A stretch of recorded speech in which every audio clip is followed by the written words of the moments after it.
Cauchy integral formula का prove किया था। आज हम लोग उन्हीं थ्योरम्स पे बेस्ड कुछ न्यूमेरिकल प्रॉब्लम सॉल्व करेंगे। तो देखिए हमारा जो पहला क्वेश्चन है वो कह रहा है evaluate contour integration z² + 5z + 6 upon z - 2 dz। इसे हमें इवैल्यूएट करना है where c such that mod z = 3/2। तो जब भी कॉम्प्लेक्स इंटीग्रेशन के हमें क्वेश्चंस मिलते हैं तो हम सबसे पहले ये चीज़ देखेंगे अलोंग क्लोज्ड कर्व। तो हम सबसे पहले क्या करेंगे कि उस कर्व को आप ड्रॉ कर लीजिए और देखिए कि क्या फंक्शन उसमें पूरी तरीके से एनालिटिक है या फिर फंक्शन की कोई सिंगुलैरिटी उस सी कर्व में एग्जिस्ट कर रही है। तो सबसे पहले चलिए हम लोग क्या करते हैं कि जो हमारा जो कर्व दिया हुआ है उसको ड्रॉ कर लेते हैं। तो देखिए कॉम्प्लेक्स प्लेन में हमें सर्किल की जो इक्वेशन होती है वो ऐसे दी जाती है z - a का मॉड = r, जहाँ पे a सेंटर है और r रेडियस है किसी सर्किल की।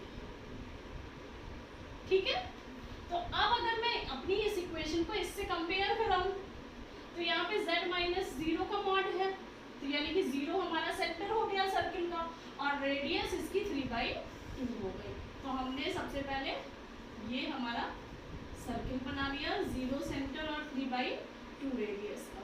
यहाँ पे ये हो गया z = प्लस का 3/2, z = माइनस का 3/2। ये y एक्सिस, ये x एक्सिस है आप सोच रहे होंगे और हमने यहाँ पे z = 3/2 रख रखा है।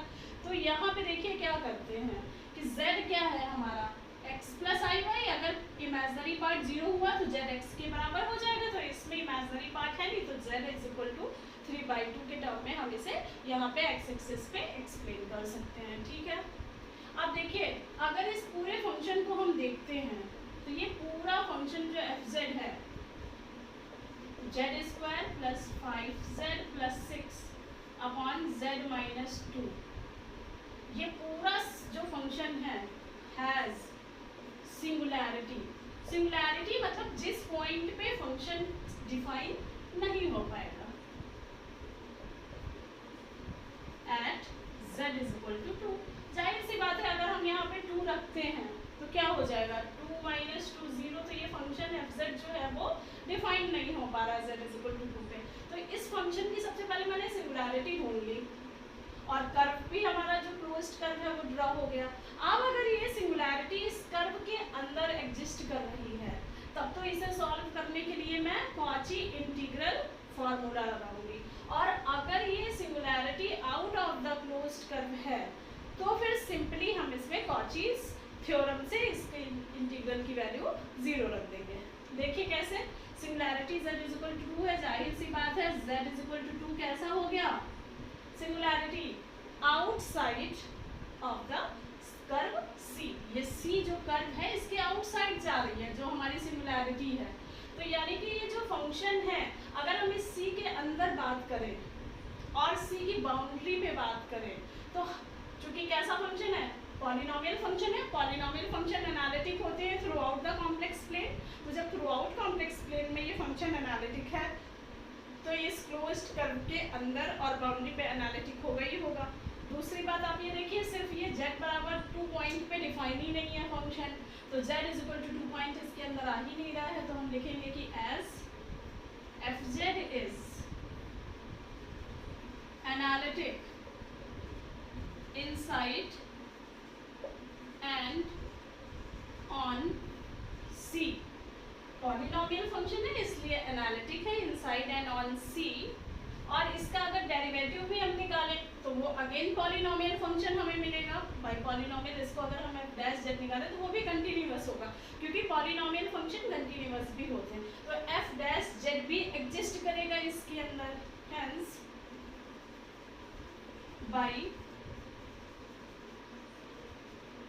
बाय कॉचीज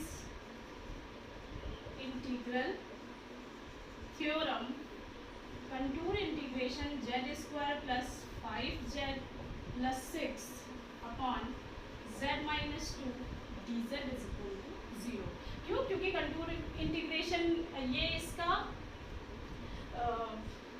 अब देखिए क्योंकि कॉचीज थ्योरम हमारी क्या कहती थी कि अगर फंक्शन एनालिटिक है इनसाइड एंड ऑन बाउंड्री और उसका डेरिवेटिव भी कंटिन्यूअस है उस गिवन रीजन में, तो क्या होगा, उस क्लोज करके अलोंग जो फंक्शन की इंटीग्रल वैल्यू होगी वो क्या हो जाएगी, जीरो हो जाएगी। तो इस वजह से कॉचीज थ्योरम से इसकी वैल्यू जीरो हो गई। तो आपको बस ये याद रखना है कि आप कर्व ड्रा करिए और सिंगुलैरिटी देखिए, इनसाइड है अगर तो कॉचीज इंटीग्रल फार्मूला आप लगाएं, अगर आउटसाइड है तो पूरे इंटीग्रल की वैल्यू डायरेक्टली जीरो हो जाएगी बाय कॉची इंटीग्रल थ्योरम। हमारा जो नेक्स्ट क्वेश्चन है वो ये कह रहा है use Cauchy integral formula to evaluate contour integration exponential i pi z upon 2z square minus 5z plus 2dz where C is unit circle with center at origin। तो सबसे पहले अब इसमें इन्होंने बता ही दिया कि कॉची इंटीग्रल फार्मूला आपको लगाना है, ठीक है। तो सबसे पहले हम जो हमारा रीजन C है क्लोज्ड कर्व उसको डिफाइन करेंगे। तो कह रहे हैं यूनिट सर्किल, यानी कि रेडियस कितनी है सर्किल की, एक है, सेंटर जो है सर्किल का वो ओरिजिन है।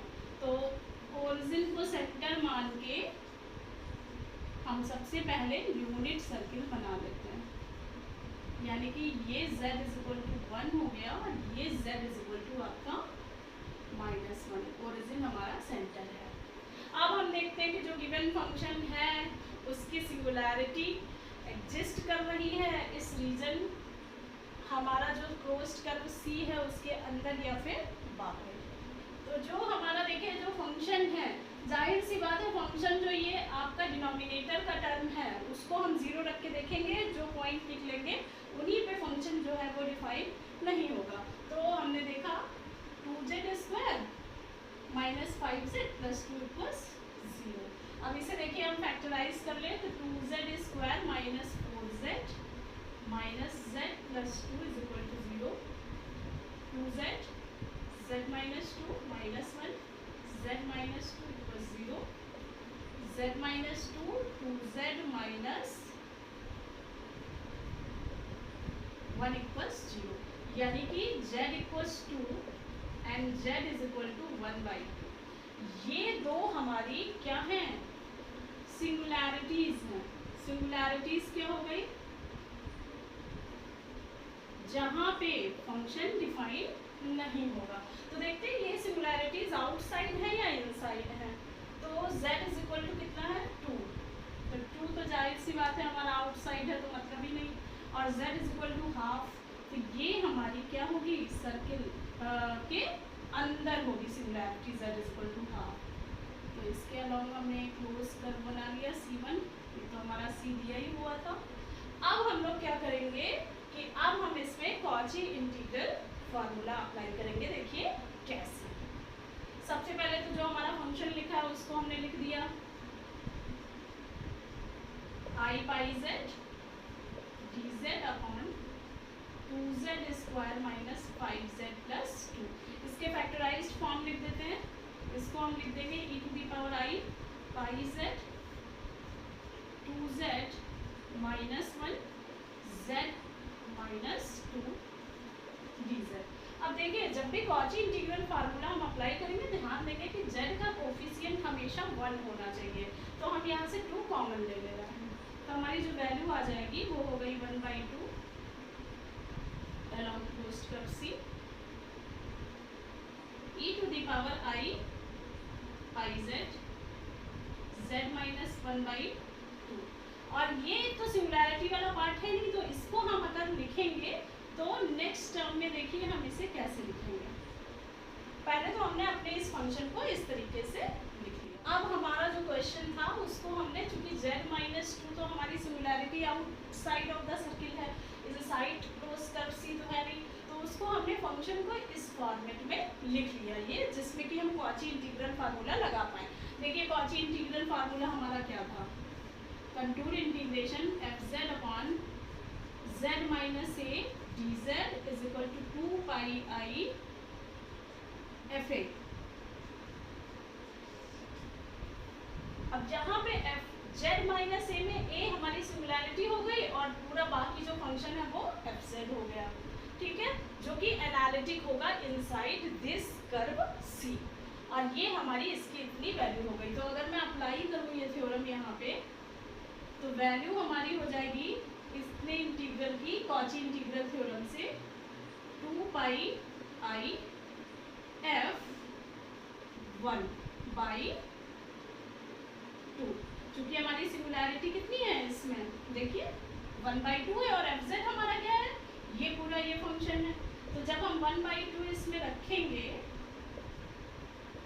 तो देखिए ये हो गया e टू दी पावर आई पाई 2 हो गया, यहाँ पे z की जगह पे 1/2 रखने से, और यहाँ पे आप 1/2 रखेंगे तो 1/2 माइनस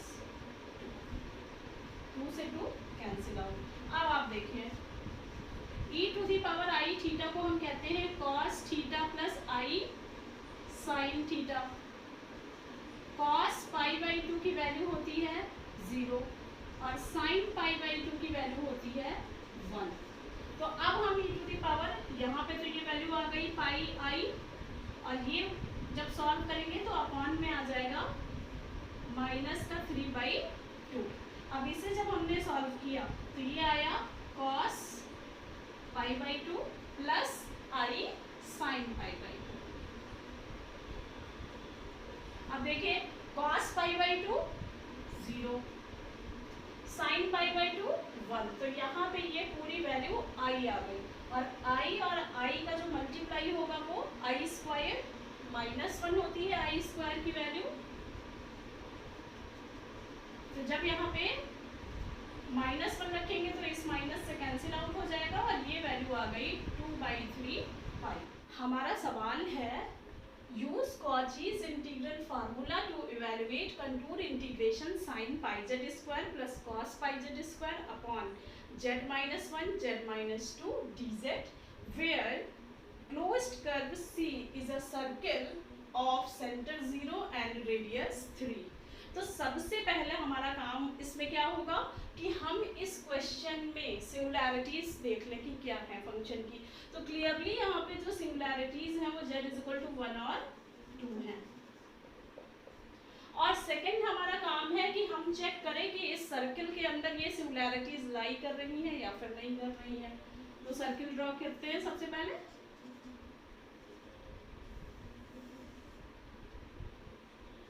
z = 3, z = -3। अब देखिए क्लियरली ये दोनों सिंगुलैरिटीज अब हमारे इस सर्किल के क्लोज्ड कर्व जो हमारा C है mod z = 3 इनसाइड है। तो सबसे पहला काम हम क्या करेंगे, एक दूसरा सर्किल C1 ड्रॉ करेंगे 1 को सेंटर मान करके, और एक सर्किल हम C2 ड्रॉ करेंगे, सेंटर किसको मानेंगे जिसमें z = 2। अब अगर देखिए हमारा C और C1 C2 के जो बीच का एरिया है सारा का सारा, ये जो रीजन है ये कैसा रीजन है, मल्टीपली कनेक्टेड रीजन है, और इस रीजन में फंक्शन एनालिटिक होगा। क्यों? क्योंकि इस फंक्शन की सिंगुलैरिटीज बस 1 और 2 पॉइंट पे थी, जो कि अब C1 C2 से एक्सक्लूड हो गई है, वो रीजन हमने हटा दिया है। तो अब हम मल्टीपली कनेक्टेड रीजन के लिए जो कॉचीज थ्योरम है उसको हम यहाँ पे सबसे पहले अप्लाई करके इस इंटीग्रल को कैसे लिख सकते हैं। तो सबसे पहले हमने लिखा applying Cauchy's theorem for multiply connected region, और रीजन क्या है जो C1 C2 और C के मिडिल का रीजन है। तो हम इस इंटीग्रल को लिख सकते हैं अब अपने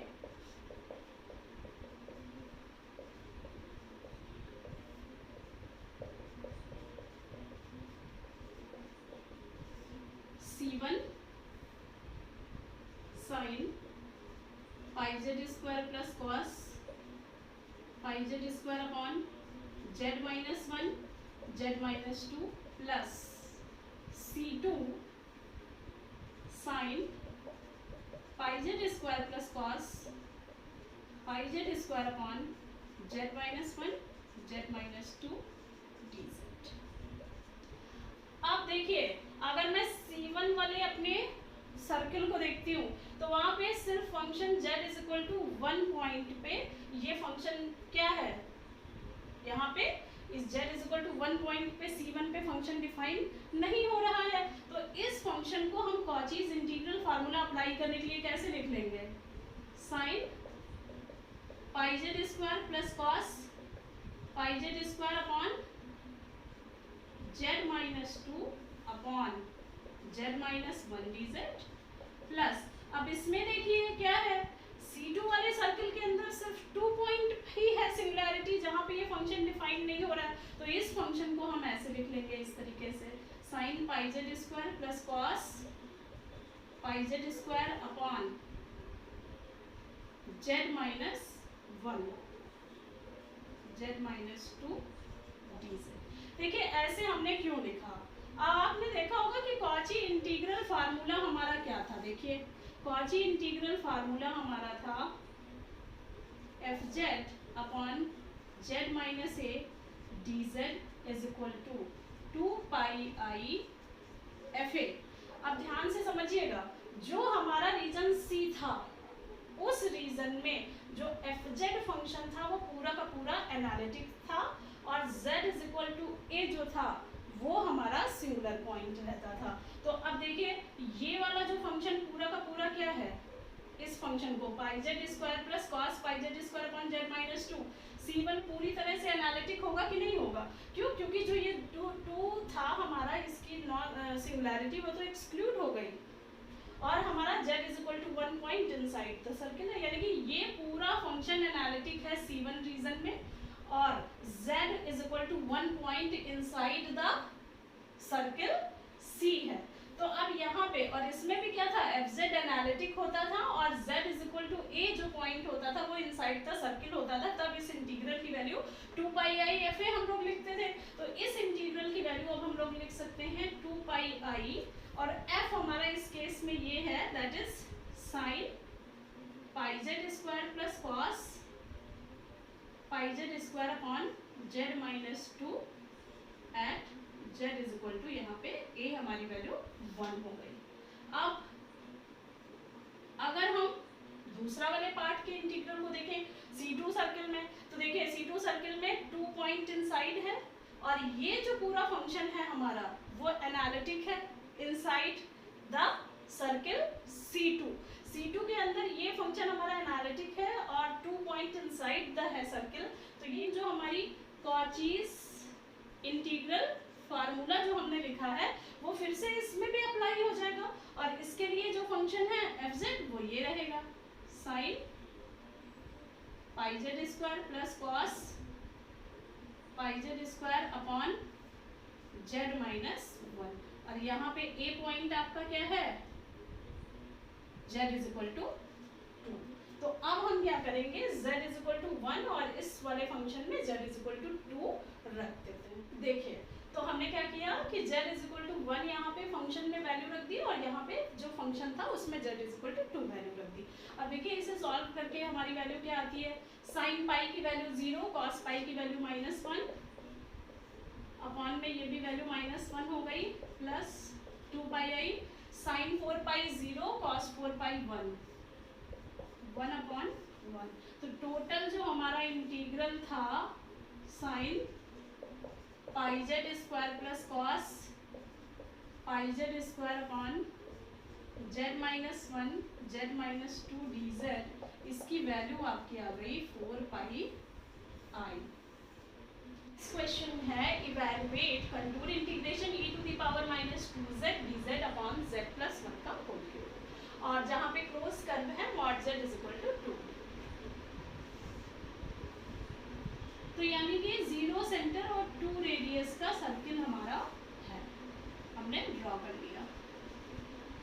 तो ये हो गया हमारा z is equal to +2 point और ये z is equal to -2 point. अब देखिए सिंगुलैरिटी इसकी कितनी है, क्लियरली इसकी सिंगुलैरिटी -1 है और यहाँ पे सिंगुलैरिटी 3 ऑर्डर की है सिंगुलैरिटी, ठीक है। तो z इज इक्वल टू -1 और सिंगुलैरिटी इनसाइड द सर्किल है, ठीक है, इनसाइड द क्लोज्ड कर्व हमारी सिंगुलैरिटी मिल रही है। तो जब कभी भी आपको कोई इंटीग्रल निकालना हो जिसमें ये जो सिंगुलैरिटी है उसकी ऑर्डर 1 से ज़्यादा हो, तब आप हमेशा यहाँ पे Cauchy integral formula for derivatives का इस्तेमाल करेंगे। तो देखिए Cauchy integral formula for derivatives था क्या?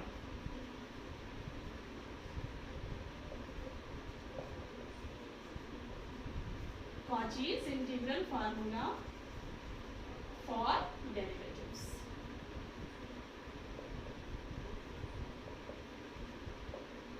अभी जो Cauchy's integral formula for derivatives है वो है fn a is equal to factorial n upon 2 pi I contour integration